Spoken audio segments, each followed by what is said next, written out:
So yeah, today I want to share my personal story, because if you see me now on YouTube, on the internet, you may think, yeah, this guy is pretty confident, he's pretty outgoing, and he's pretty okay with himself. But the thing is, this wasn't always the case.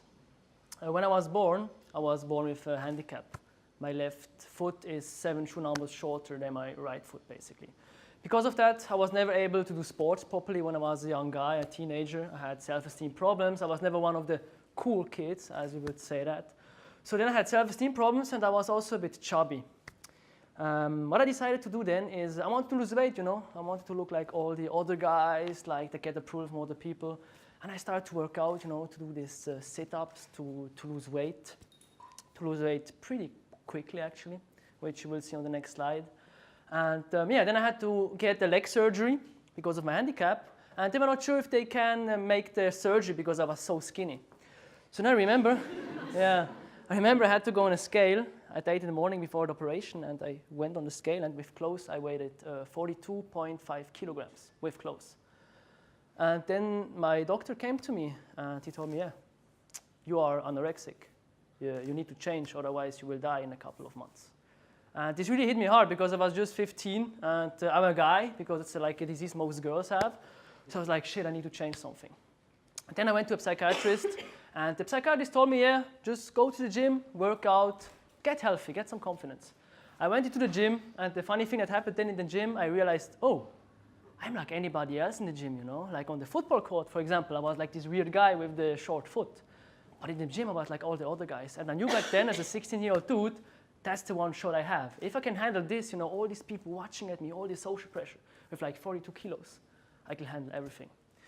So then I got hooked. I got hooked with this gym thing. I started to work out. I was like this gym dude, you know, I started to train and everything. And also, yeah, my parents talked about me, about my weight problem, but I never wanted to listen to them. But I still went to the gym. I gained weight.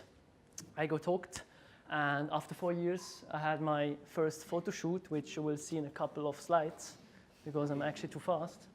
So, so yeah, I had my first photo shoot at age 20, and I realized, hey, I changed my body. I got more confident, you know.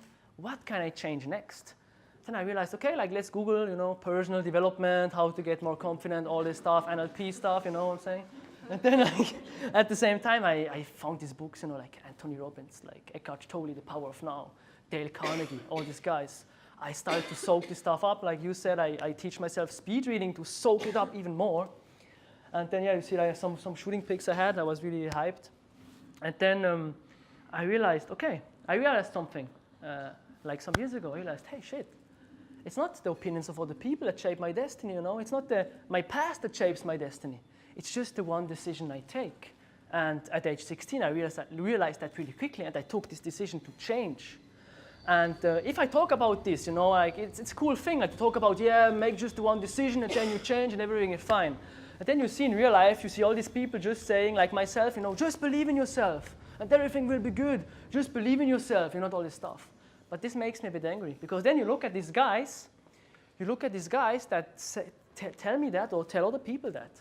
You look at them and you see, oh shit, these guys don't go for their dreams. They don't do what they just want to do. They just tell that. They just believe in yourself, you know. And the problem with that is, why do they do that? They have self-doubt. They doubt themselves. And what is self-doubt? Self-doubt for me is a head-created problem. Like it got told you from somebody else, and now you do it to yourself by the head. Perhaps like you had a parent, and this parent told you, yeah, you're too stupid, and now you don't study the thing you want to study. Or you had a big heartbreak some years ago, and now you are not open to love somebody else. So you have this self-doubt. Yeah, I also had a speech last year, pretty funny.